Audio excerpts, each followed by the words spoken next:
আসসালামু আলাইকুম রহমতুল্লাহ। সুপ্রিয় ইসলামিক সুফলি আমল ইউটিউব চ্যানেলের সকল দর্শক শ্রোতারা কেমন আছেন? আশা করি মহান আল্লাহ রব্বুল আলমিনের অশেষ রহমত ও দয়ায় আপনারা সবাই ভালো আছেন। প্রিয় বন্ধুরা, আজকে আমরা জানব ওজনে পরিমাণে কম দেয়া বিষয়ে হাদিসে কি এসেছে, ইসলাম এ বিষয়ে কি বলেছে, আল্লাহ তাআলা ওজনে কম দেয়া বিষয়ে কি বলেছে। চলুন আমরা জেনে নেই। লেনদেন ও ব্যবসা বাণিজ্যের ক্ষেত্রে ওজন ও পরিমাণে কম বেশি করা জঘন্যতম গুনাহ। কাউকে ঠকানোর মাধ্যমে উপার্জন করা মানবিক দৃষ্টিকোণ থেকে অপরাধ। সীমাহীন লোভ ও দুষ্ট অভ্যাসের কারণেই অবৈধ পন্থায় উপার্জনের পেছনে ছুটে মানুষ। এতে বরকত নেই, বিভিন্ন রকম রয়েছে ক্ষতির সম্ভাবনা। পবিত্র কোরআন ও হাদিসে এ ধরনের কাজকে কঠোরভাবে নিষিদ্ধ করা হয়েছে। প্রিয় বন্ধুরা, যারা এমন করে তাদের তীব্র নিন্দা করা হয়েছে কোরআন হাদিসের মাধ্যমে। এ কাজ তাদের পরকালীন দুর্ভোগের কারণ হবে বলে উল্লেখ করা হয়েছে। আল্লাহ তাআলা বলেন, যারা মাপে কম দেয় তাদের জন্য দুর্ভোগ। এরা লোকের কাছ থেকে যখন মেপে নেয় তখন পূর্ণ মাত্রায় নেয়, কিন্তু যখন মেপে দেয় তখন তারা কম দেয়।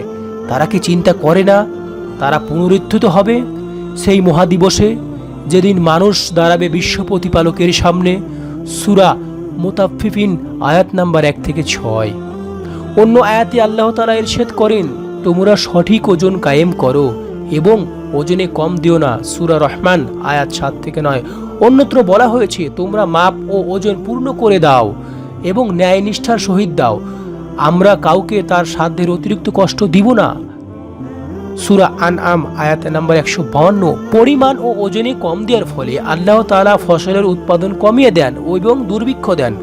আল্লাহ তাআলা ইরশাদ করেন, দুর্ভোগ তাদের জন্য যারা মাপে কম দেয়। যারা মানুষের কাছ থেকে ওজন করে নেওয়ার সময় পূর্ণ মাত্রায় গ্রহণ করে, কিন্তু মানুষকে যখন মেপে দেয় কিংবা ওজন করে দেয় তখন তারা পরিমাণে কম দেয়। রাসূল সাল্লাল্লাহু আলাইহি ওয়াসাল্লাম একবার পরিমাপকারী ও দাঁড়িপাল্লার দ্বারা ওজনকারী ব্যবসায়ীদের বললেন, তোমাদের উপর এমন দুইটি জিনিসের দায়িত্ব অর্পণ করা হয়েছে, যে দুটির দায়িত্ব পালনে অবহেলা করার কারণে তোমাদের আগের উম্মত ধ্বংস হয়ে গিয়েছিল। অন্য হাদিসে তিনি বলেন, বিচার দিনে ব্যবসায়ীদের হাসর হবে ফাসিক, কাফির ও বদকার হিসেবে, তবে তাদের মধ্যে যারা মুত্তাদিক, পুণ্যবান ও সত্যবাদী তাদের এমনটি কখনোই হবে না। অন্য হাদিসে আরো বলা হয়েছে, যে জাতি মাপে কম দেয় তাদের রিজিক উঠিয়ে নেওয়া হয়। মনে রাখতে হবে, সালাত, সাওম ইত্যাদি নেক আমল ত্রুটি হলে আল্লাহ তাআলা হয়তো তার নিজের অনুগ্রহ করে ক্ষমা করে দিবেন, কিন্তু মানুষকে সামান্য অনুপরিমাণ ঠকানো হলে, অনুপরিমাণ মানুষের হক নষ্ট করলে এ দায়ভার কিয়ামতের দিন আল্লাহ তাআলা নিবেন না। কিয়ামতের দিন প্রতারিত ক্রেতাকে ডেকে আল্লাহ তাআলা ওই প্রতারকের আমলনামা থেকে সমপরিমাণ সওয়াব তাকে দিয়ে দিবেন। প্রতারকের সওয়াব যদি শেষ হয়ে যায় বা কোনো সওয়াব না থাকে, তবে প্রতারিতদের গুনাহ তার কাঁধের উপর চাপিয়ে দেওয়া হবে। সেদিন কাঁদতে কাঁদতে তার শরীরের প্রতিটি লোমকৃত থেকে রক্ত প্রবাহিত হতে থাকবে, তাতে কোনো কাজে আসবে না।